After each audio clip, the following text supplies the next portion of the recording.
우리 지난 시간까지 우리 갈라디아서 5장까지 말씀을 함께 살펴보았습니다. 먼저 지난 시간을 좀 우리가 생각을 해보면 갈라디아서 5장 1절에서 26절까지 말씀을 본문으로 복음의 자유와 열매라고 하는 제목으로 말씀을 나눴습니다.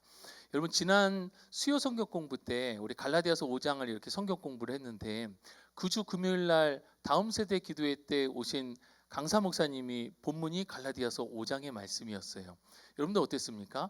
한번 공부를 하고 그 말씀 설교를 들을 때에 아마도 좀 다른 느낌으로, 다른 마음으로 하나님의 말씀을 듣지 않았을까라는 생각을 하게 됩니다. 말씀은요, 우리가 많이 알게 되어지면 아는 것만큼 넓어지고 깊어질 수가 있습니다. 그래서 우리가 갈라디아서 6장까지 말씀을 살펴보는데 놀라운 것은 10월달 큐티 책을 보니까 호세아서와 갈라디아서 말씀입니다. 그래서 우리 큐티 말씀을 통해서도 우리가 수요 성경 공부를 통해서 함께 말씀을 하나하나 살펴보았던 것들이 주님께서 어떻게 말씀하시는지 우리 큐티를 통해서도 10월 달에 주실 은혜를 기대하면서 나아가실 수 있기를 바랍니다.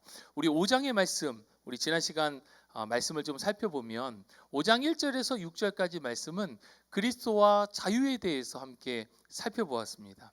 그리스도께서 우리에게 복음을 통하여 자유를 주신 것은, 복음을 통하여서 우리가 자유롭게 된 것은 더 이상 죄와 율법의 종이 되지 않기 위해서 우리에게 복음을 통하여 참된 자유를 주셨다라고 하는 것입니다.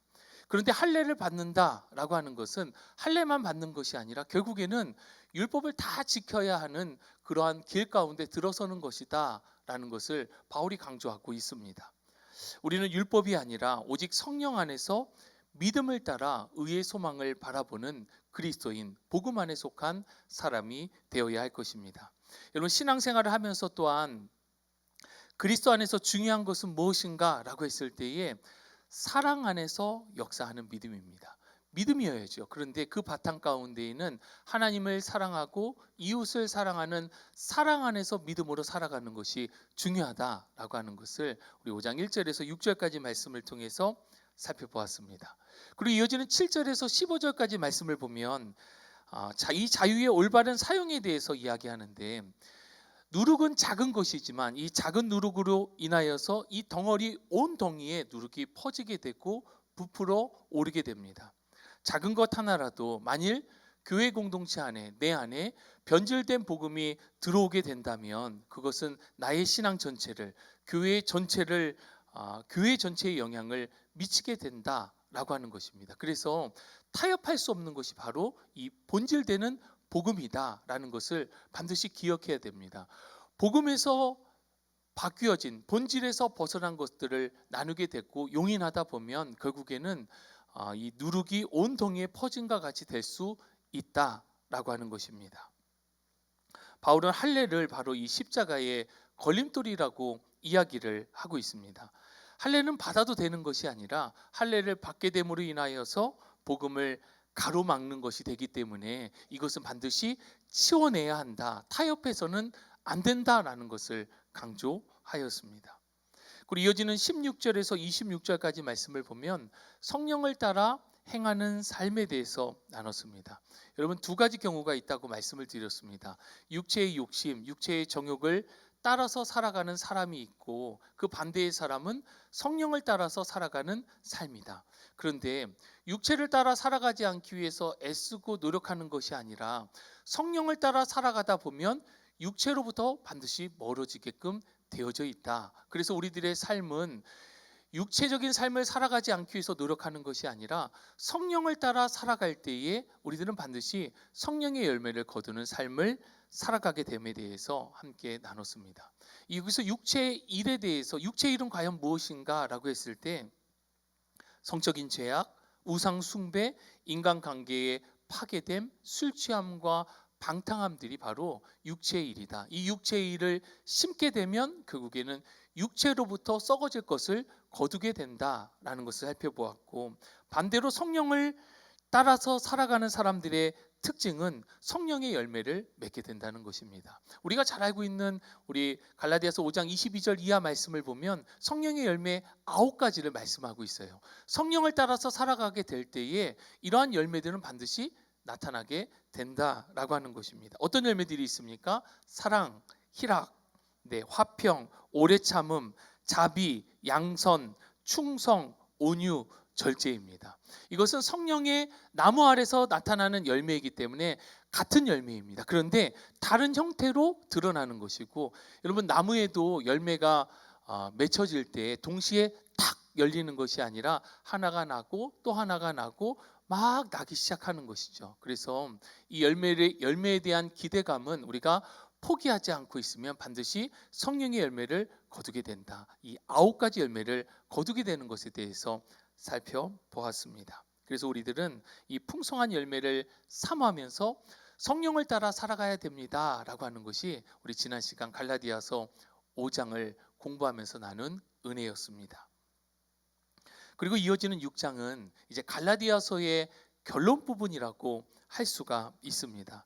믿음의 성도는 십자가 복음을 따라 살아가게 되는데, 이 십자가 복음을 따라 살아가는 사람들의 특징은 예수 그리스도의 흔적이 남게 된다. 이 예수 그리스도의 흔적을 가지고 살아야 함을 6장에 강조하고 있습니다.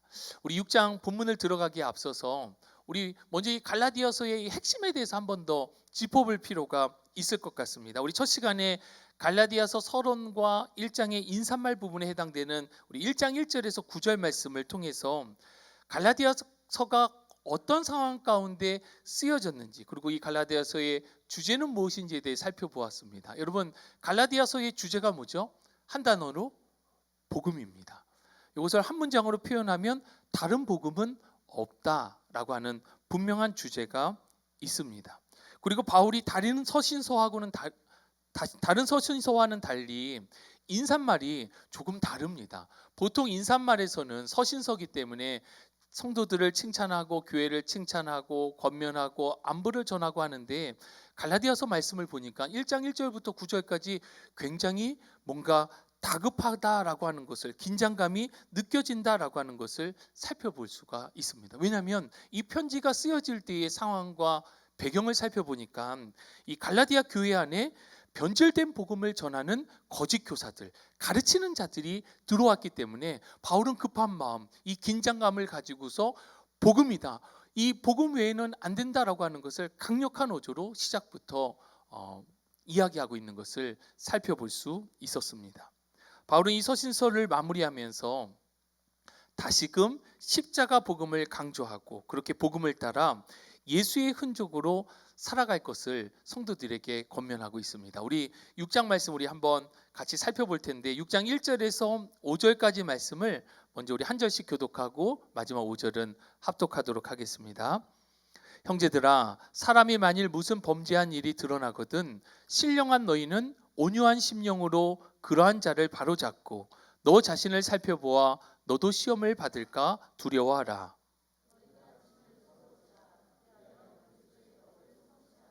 만일 누가 아무것도 되지 못하고 된 줄로 생각하면 스스로 속임이라.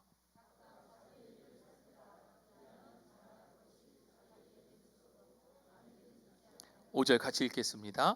각각 자기의 짐을 질 것이라. 아멘. 여러분, 교회 공동체 안에 어떤 공동체가 되어도 마찬가지입니다. 어떤 범죄한 사람을 대할 때 우리들이 가져야 할 태도는 무엇인가? 1번 문항을 보니까 우리는 어떤 태도를 가져야 됩니까? 1절 말씀 보니까 온유한 심령으로 그를 바로잡아 주어야 한다라고 말씀하고 있습니다. 여러분, 잘못된 것이 있다라고 한다면 명확히 잘못된 것은 어떻게 해야 되죠? 바로 잡아야 됩니다. 그런데 중요한 것은 이것을 바로 잡을 때의 마음과 태도가 중요하다라고 하는 것입니다. 어떠한 마음과 태도요? 온유한 심령으로. 그렇다면 여러분, 온유한 심령은 무엇인가라고 했을 때 세 가지를 우리가 꼭 기억해야 합니다. 여기서 온유한 심령이라고 하는 것은 첫 번째, 상대방에 대한 배려입니다.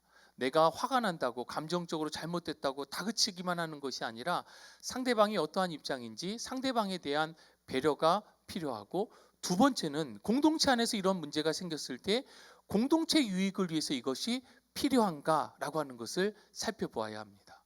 그리고 마지막으로 세 번째, 온유한 심령이다라고 하는 것은 무엇이냐면 하나님의 영광을 위한 것인가 라고 하는 이 세 가지 자문을 하면서 우리가 그러한 마음과 태도로 잘못된 것을 바로 잡아야 할 것입니다. 두 번째, 우리 자신도 시험에 들지 않도록 자신을 돌아보며 살펴보아야 합니다. 이것은 무슨 얘기냐면 늘 남만 살펴보지 말고 늘 그것보다 자신을 살펴보아야 한다라고 하는 말씀입니다. 다른 사람에게만 집중하다 보면 정작 자기 자신은 잘 보지 못할 때가 있습니다. 다른 사람 안에 있는 눈곱은 보이는데 내게 있는 들보는 보이지 않는 것과 같은 것입니다. 그래서 공동체를 잘 살펴보는 것도 중요하지만 무엇보다도 공동체 안에 나는 어떻게 하고 있는가 늘 스스로 자신을 돌아보는 것이 필요하다라는 것입니다. 세 번째, 성도는 서로의 짐을 지어 그리스도 안에 하나가 되어야 합니다. 여러분, 우리 속담에 이런 말이 있죠. 백지장도 맞들면 낫다. 종이 한 장도 서로 같이 들면 낫다라고 하는 것입니다. 그만큼 짐을 나누게 되면 수월해지게 되어지고 무엇보다도 이 짐을 나누어짐을 통해서 무게가 가벼워지는 것도 있지만 하나됨을 경험할 수 있습니다. 어떤 무거운 짐을 나 혼자 들고 가는 거하고 어떤 사람과 같이 들고 가는 것은 짐이 가벼워질 뿐만 아니라 공동체 안에서 하나 되어짐을, 서로에 대한 배려, 서로에 대한 섬김, 사랑을 확인할 수 있기 때문에 서로 짐을 함께 지는 것이 중요하다라고 하는 것입니다.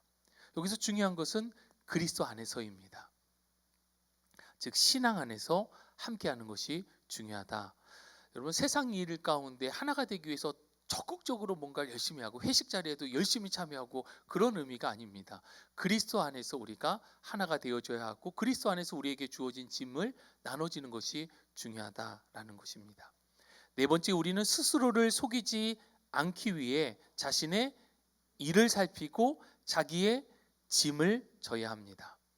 여기서 자기의 일을 살핀다라고 하는 것은 다른 사람과 비교하지 말라는 것입니다. 다른 사람의 일은 얼마큼인가, 그리고 나의 일은 얼마큼인가, 이게 아니라 나의 일에 집중하라는 것입니다. 비교의식은 스스로를 망가뜨리고 공동체를 망가뜨리는 원인이 됩니다. 그래서 다른 사람이 어떠한가라는 것을 비교하는 것이 아니라 나의 일은 어떠한가, 나의 일에 집중할 것에 대해서 이야기하고 있고, 또 이어서 자기의 짐을 져야 한다라고 하는 것은 결국에는 책임 있는 태도를 가져야 한다라는 것을 이야기해 주고 있습니다. 그러면 적용 질문 두 가지가 있는데, 첫 번째, 공동체 안에서 다른 사람의 잘못을 바로 잡아야 할 때 여러분은 어떻게 하고 계십니까? 누군가 우리 교회 공동체 안에서 순 안에서 지금 예배를 드리면서도 뭔가 눈에 거슬리고 잘못된 것이 보일 때가 있을 겁니다. 그러면 그때 나는 어떻게 반응하고 있는가 스스로를 좀 돌아볼 필요가 있을 것 같습니다. 제가 보니까 세 가지 반응이 대표적인 반응 같아요. 첫 번째 반응은 방관하는 거예요. 거기에 에너지를 쏟지 않는 거예요. 보고 있고 느끼고 있지만 무관심한 척 하는 겁니다. 왜냐하면 그게 내가 편하니까. 또 누군가가 이야기하겠지라고 하는, 누군가가 바로잡겠지라고 하는 생각과 마음을 가지고서 나는 한 걸음 뒤로 물러나는 것입니다. 두 번째는 어떤 태도인가? 정지하는 거예요. 잘못됐잖아 라고 그 즉시 이야기하고, 이건 아니야 라고 이야기하는 겁니다. 첫 번째, 두 번째 태도는 하나님께서 기뻐하시는 것은 분명히 아닙니다. 그렇다면 세 번째는 뭘까요? 우리가 앞에서 살펴본 것처럼 온유한 심령으로 그것을 바로 잡는 것입니다. 온유한 심령으로. 온유한 심령이 뭐라 그랬죠? 세 가지 중요한 점검 사항이 있다 그랬어요. 첫 번째는 상대에 대해서 배려하는 거예요. 두 번째는 그것이 공동체에 유익한가를 살펴보는 거예요. 세 번째는 이것을 통해서 하나님께 영광이 되어지는가. 온유한 심령으로 우리 공동체 안에 어려움이 있다라고 한다면 이것을 해결해 나아가는데 함께 적극적으로 나서야 할 것입니다. 두 번째 적용 질문입니다. 공동체 안에서 짐이라는 걸 살펴보았는데요. 나의 짐, 의무는 무엇이라고 생각하고 계십니까? 교회 공동체 안에서 여러분들 가운데 맡겨주신 짐은 무엇이라고 생각합니까? 아마 각자 적어보셨을 텐데 저는 이렇게 좀 간단하게 적어보았습니다. 개인적으로는 하나님 앞에 부끄럽지 않은 성도가 되는 것, 이게 제가 개인적으로 저에게 맡겨진 짐, 의무라고, 성도로서의 의무라고 생각이 되어집니다. 목사이기 전에 성도이죠. 그래서 하나님 보시기에 부끄럽지 않고 다른 성도님들 보시기에도 모범적인 성도가 되는 것이 제가 개인적으로 저에게 주어진 짐, 의무라고 생각을 합니다. 두 번째 저에게 주어진 것은 이 공동체의 질서 안에서 직분을 잘 감당하는 것. 목사라고 하는 직분을 주셨으니까 이제 공동체 안에서 이 직분을 잘 감당하는 것입니다. 중요한 것은 질서와 조화예요. 제가 성도라고 하는 것은 깜빡 잊고 목사로서만 교회를 섬긴다라고 한다면 그릇된 방향으로 갈 가능성이 매우 큽니다. 아니, 반드시 그릇된 방향으로 갈 것입니다. 그런데 제가 또 목사라는 것을 깜빡 잊고 성도로서의 역할만 감당하려고 한다면 그것 또한 하나님께서 맡겨주신 사명, 사역들을 잘 감당하는 것이 아닐 것입니다. 그래서 공동체 안에서 우리에게 짐을 맡겨주셨다라고 했을 때에는 이 조화가 굉장히 중요합니다. 질서 안에서 나에게 맡겨주신 이 짐, 하나님께서 맡겨주신 이 귀한 사명, 의무를 조화를 이루면서 감당하는 것이 중요하다라고 하는 것을 꼭 기억하실 수 있기를 바랍니다. 우리 두 번째, 우리 갈라디아서 6장 6절에서 10절까지 말씀도 우리 한 절씩 교독하고 마지막 절은 합독하겠습니다. 가르침을 받는 자는 말씀을 가르치는 자와 모든 좋은 것을 함께하라.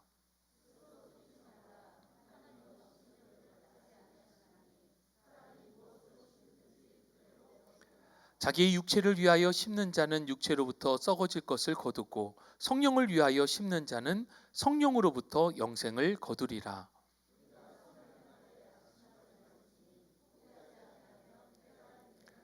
10절 같이 읽겠습니다. 그러므로 우리는 기회 있는 대로 모든 이에게 착한 일을 하되 더욱 믿음의 가정들에게 할지니라. 아멘. 6절 말씀을 보니까 가르침을 받는 자는 말씀을 가르치는 자와 모든 좋은 것을 함께 해야 한다라고 말씀하고 있습니다. 여기서 우리가 모든 좋은 것은 무엇인가라는 것을 좀 생각해 볼 필요가 있습니다. 여기서 좋은 것이라고 하는 것은 단순히 내가 받았으니까 아이고 감사해서 드리는 대가가 아닙니다. 여기서 말씀을 가르치는 자와 좋은 것을 함께 하라는 것은 말씀을 가르치는 자가 말씀을 연구하고 전하는 데 전념할 수 있도록 그에게 필요한 것을 서포트하라라고 하는 의미인 것입니다.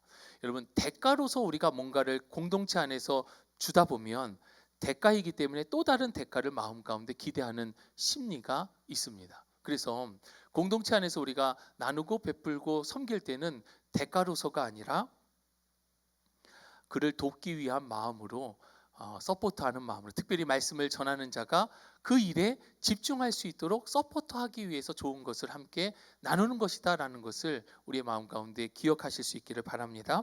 두 번째, 세상의 질서와 법칙은 무엇입니까? 심은 대로 거두는 것입니다.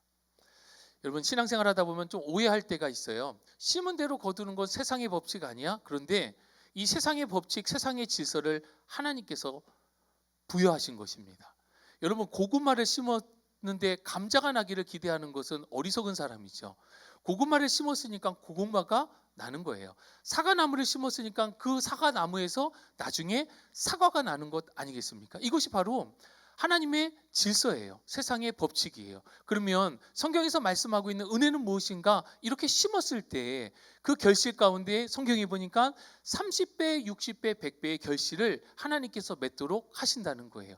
육체의 일을 심는 사람 가운데에는 거두게 되어지는 것은 결국 육체의 열매를 거두게 되어지는 것입니다. 육체의 일을 심었는데 성령의 열매를 거두기를 기대한다? 라고 하는 것은 이 질서를 파괴하는 것과 같습니다. 그래서 중요한 것은 무엇을 심느냐가 중요하다. 그리고 이 심겨진 것을 통하여서 하나님께서 어떻게 우리들 가운데 역사하실 것인가를 기대하면서 기도해야 한다라는 것입니다. 세 번째, 가르침을 받았지만 열매를 잘 맺지 못하는 이유는 성령을 위해 심지 않고 육체를 위한 것을 심었기 때문입니다. 본문 7절 말씀을 보니까 스스로 속이지 말라라고 굉장히 강한 어조가 느껴지죠. 스스로 속이지 말라라고 말씀하는데 이것은 육체를 위해서 심었는데 왜 영적인 유익의 열매를 기대하고 있느냐라고 하는 것과 같습니다. 그래서 심은 대로 거두기에 올바로 심어야지 너 왜 스스로를 속여? 라고 얘기하는 강조점이다 라고 하는 것을 기억하면서 반드시 영적인 것들을 심어야 할 것입니다. 이 페이지 보시면 방가로 4번에 선을 행하되 낙심하지 말아야 할 이유는 포기하지 않으면 반드시 거두는 때가 오기 때문입니다. 뿌렸어요. 그러면은 반드시 그 안에서 하나님께서 하나님의 때에 열매를 맺게 만드신다라고 하는 것입니다. 여러분 아마 이런 예화를 들어보셨을 텐데요. 5만 번 기도응답의 주인공 조지 밀러 목사님이라는 분이 계세요.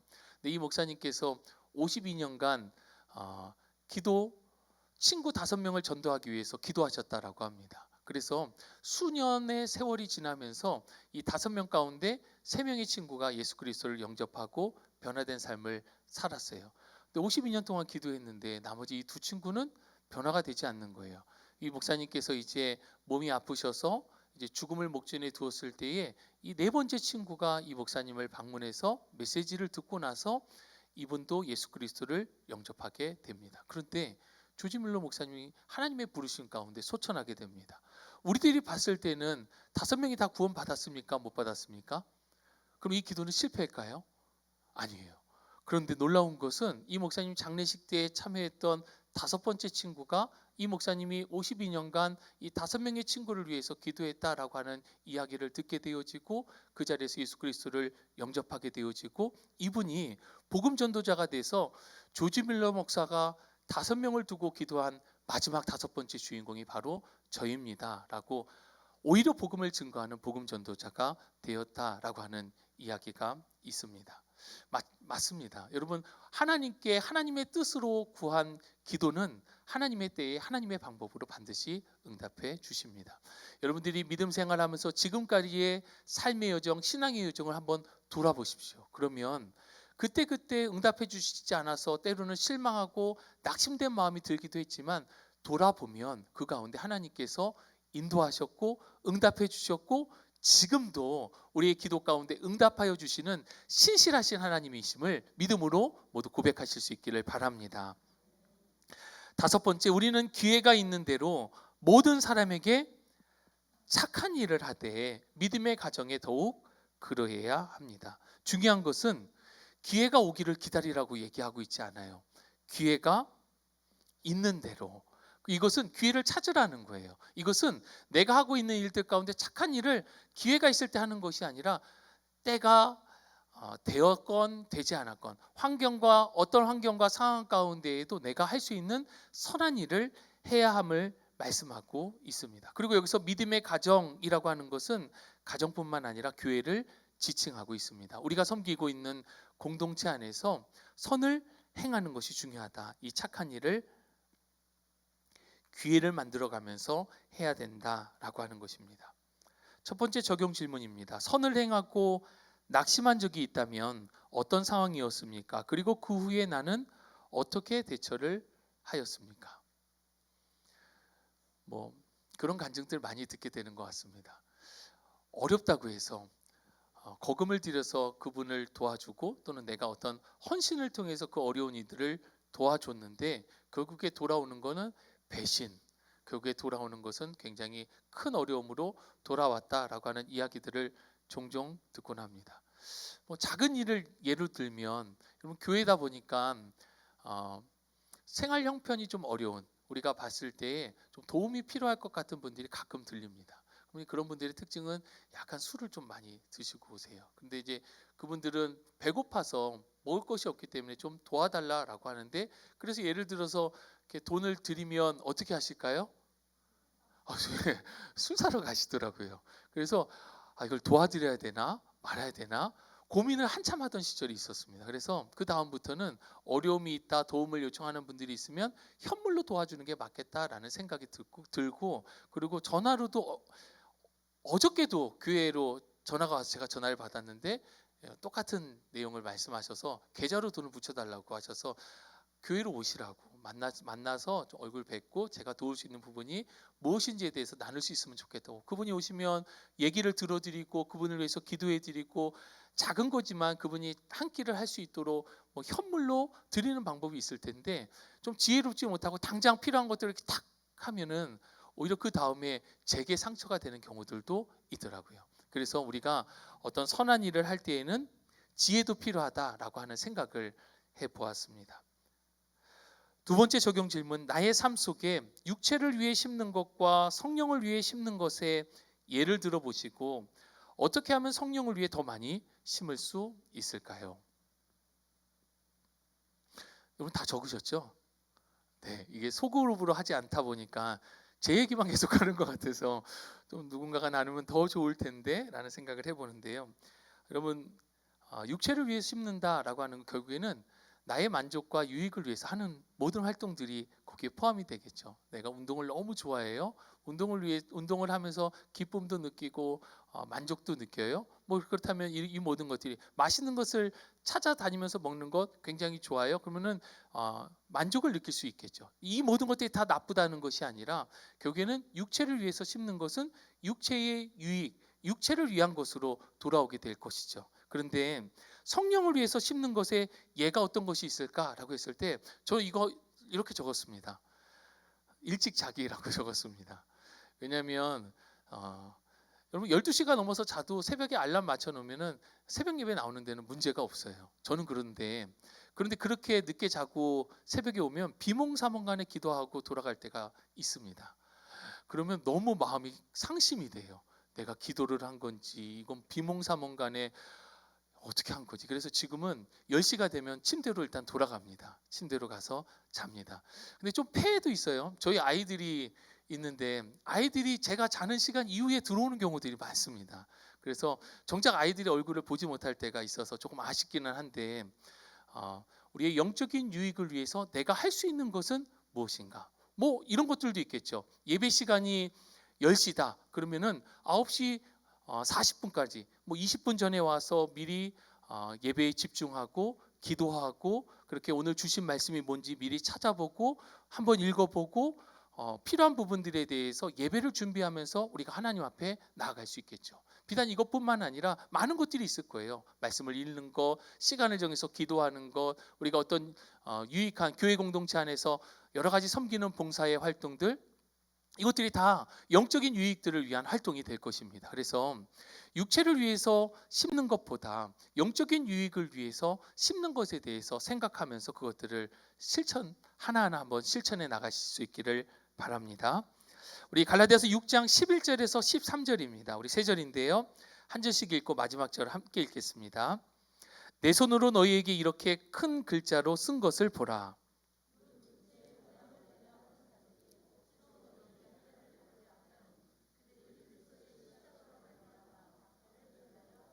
13절 같이 읽습니다. 할례를 받은 그들이라도 스스로 율법은 지키지 아니하고 너희에게 할례를 받게 하려 하는 것은 그들이 너희의 육체로 자랑하려 함이라. 아멘. 여러분 첫 번째 문항 보니까 11절에 큰 글자로 쓴 것을 보라라고 되어 있는데요. 이 큰 글자로 쓴 것을 보라는 의미가 뭘까요? 바울이 손으로 직접 썼다는 거예요. 이때 당시 바울 서신의 대부분의 경우에는 바울이 자신이 쓴 것이 아니라 대필자를 통해서 이 편지를 쓰도록 했습니다. 그런데 이 편지를 마무리 짓는 시점, 이 6장 마지막 결론부에 가서 자신이 큰 글자로 이 편지를 이 중간 부분을 쓴 거예요. 왜 이렇게 자필로 썼을까요? 두 가지 이유가 있겠죠. 첫 번째 이유는 이거 내가 쓴 거 맞아. 바울을 통해서 하나님께서 주신 성령의 인도하심을 따라 쓴 거야 라고 바울이 직접 쓴 것에 대한 증명이고, 두 번째는 앞서 이야기했던 이 메시지들에 대한 강조임을 이야기하고 있습니다. 두 번째, 갈라디아 교회에 들어온 할례주의자들은 육체의 모양을 내려는 의도를 가지고 있었습니다. 여러분 육체의 모양을 내려고 한다, 이게 뭘까요? 우리가 앞서 계속 살펴봤잖아요. 내가 믿음만 가지고서는 안 돼. 믿음만 가지고서는 안 돼. 할례를 받아야 돼. 율법을 준수해야 돼. 전통을 잘 따라야 돼. 유대인답게 살아야 돼 라고 하는 이 모든 것들이 바로 육체의 모양을 내려는 의도입니다. 그런데 여러분 육체의 모양으로 구원을 받는 것이 아니라 육체의 모양을 내려다가 오히려 본질에서 떠나게 되는 경우가 있음을 앞서 우리 1장에서 5장 아니 6장까지 계속해서 강조하고 있음을 볼 수 있습니다. 3번을 보니까 할례를 받는다라고 하는 것은 십자가를 자랑하지 않고 무엇을 자랑하는 것입니까? 육체를 자랑하는 신앙이 되는 것입니다. 올바른 신앙이 아니죠. 신앙은 그리스도의 십자가 안에 있는 것인데 내 육체를 자랑하는 신앙으로 잘못되어져 가는 것이죠. 그 껍데기 신자가 되는 거예요. 믿음은 있어요. 그런데 잘못된 믿음을 갖고 있는 것입니다. 자, 그렇다면 이제 적용 질문인데요. 만일 육체를 자랑하는 신앙의 모습이 내게 있다면 어떻게 나타나고 있을까요? 믿음은 있어요. 그런데 십자가 복음만 자랑하는 것이 아니라 내가 육체의 모양을 자랑하려고 하는 모습과 태도는 어떻게 나타나고 있을까요? 아마도 우리가 하나님 앞에 마땅히 영광 돌려야 할 때, 사람들이 칭찬할 때 또는 어떤 일이 잘 될 때에 내가 열심히 해서 마치 그런 것처럼 겉으로 표현할 때는 어떻게 표현할지 모르지만 속마음 가운데에는 하나님께 온전히 영광 올려드리고 찬양하고 주님이 하셨음을 고백하는 것이 올바른 신앙일 텐데 그 안에서 나의 성취욕 가운데 빠져들고 또는 이 모든 것들 가운데에 나의 자랑으로 삼는다라고 한다면 그것은 잘못된 방향으로 나아가는 것이겠죠. 또 반대의 경우도 있을 겁니다. 어려움을 당할 때, 부정적인 상황, 어려움 가운데 있을 때에 그 가운데에도 주님을 신뢰하고 주님께 감사하고 주님께서 하실 일들을 기대하는 것이 아니라 그때에 나를 변호하기에 급급한 것이죠. 나는 정말 열심히 했는데 왜 이럴까? 도대체 왜 그렇지? 이렇게 이야기하는 것이죠. 하나님께서 기뻐하시는 것은 어떤 환경, 상황 가운데에도 오히려 주님을 변호하는 것입니다. 오히려 주님께 감사하고 오히려 주님께 기대하고 기도하는 것입니다. 그럴 때에 그것이야말로 바로 육체를 자랑하는 신앙이 아니라 십자가를 자랑하는 올바른 신앙이다라고 할 수 있을 것입니다. 우리 마지막으로 갈라디아서 6장 14절에서 우리 18절까지 말씀 우리 한 절씩 교독하고 마지막 절 합독하겠습니다. 그러나 내게는 우리 주 예수 그리스도의 십자가 외에 결코 자랑할 것이 없으니 그리스도로 말미암아 세상이 나를 대하여 십자가에 못 박히고 내가 또한 세상을 대하여 그러하니라.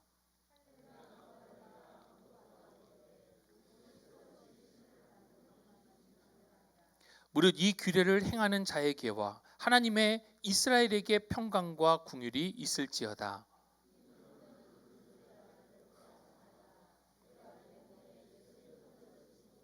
18절 같이 있습니다. 형제들아 우리 주 예수 그리스도의 은혜가 너희 심령에 있을지어다. 아멘.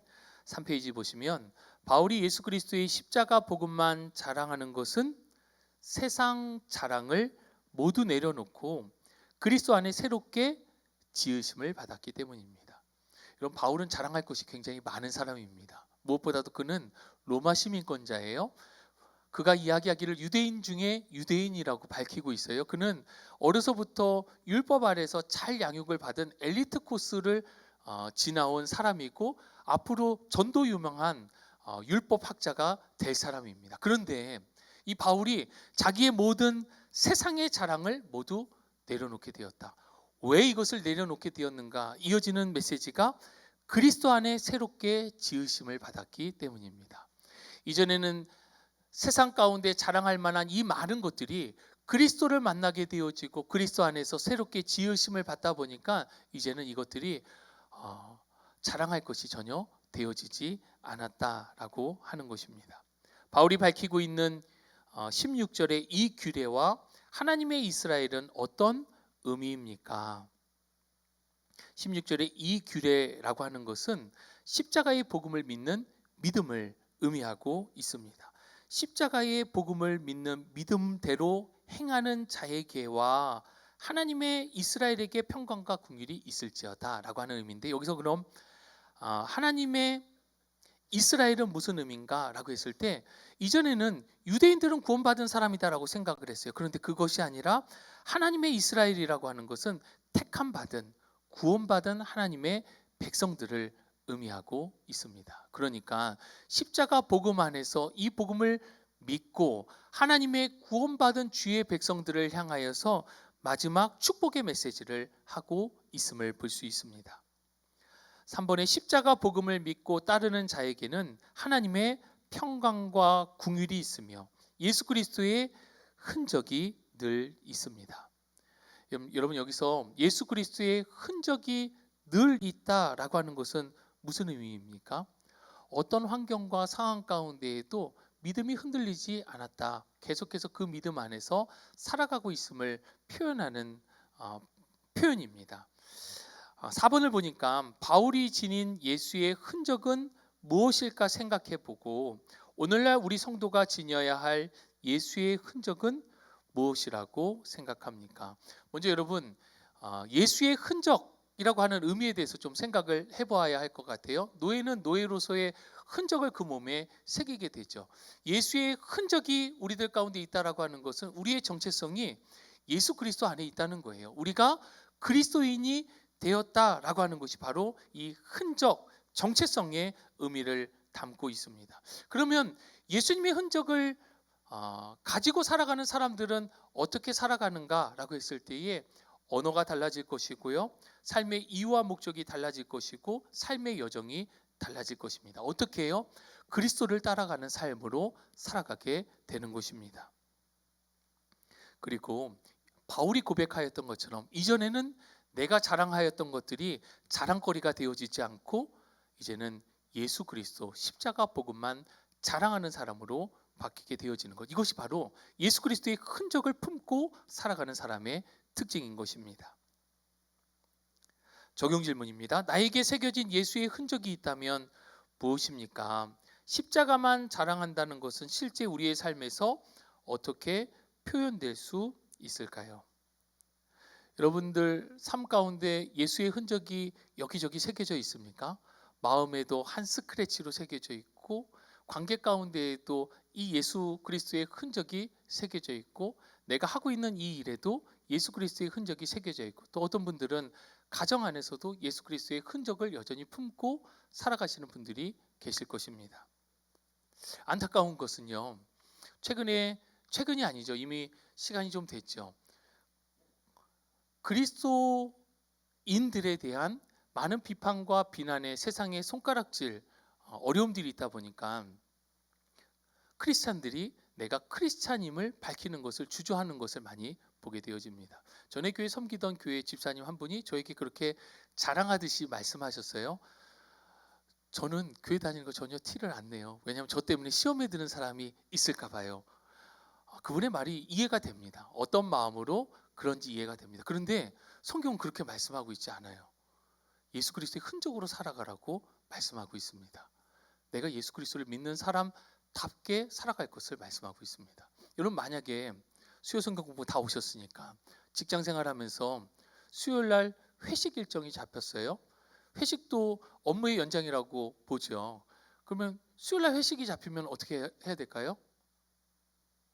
가는 거죠. 왜냐하면 내가 교회 가는 걸 티를 안 냈으니까. 그런데 나는 수요일 날 교회 가는 사람이야 라고 하는 흔적을 남기게 되면 처음에는 다른 사람들이 불편해할 수 있어요. 그런데 나중에는 어떻게 되느냐?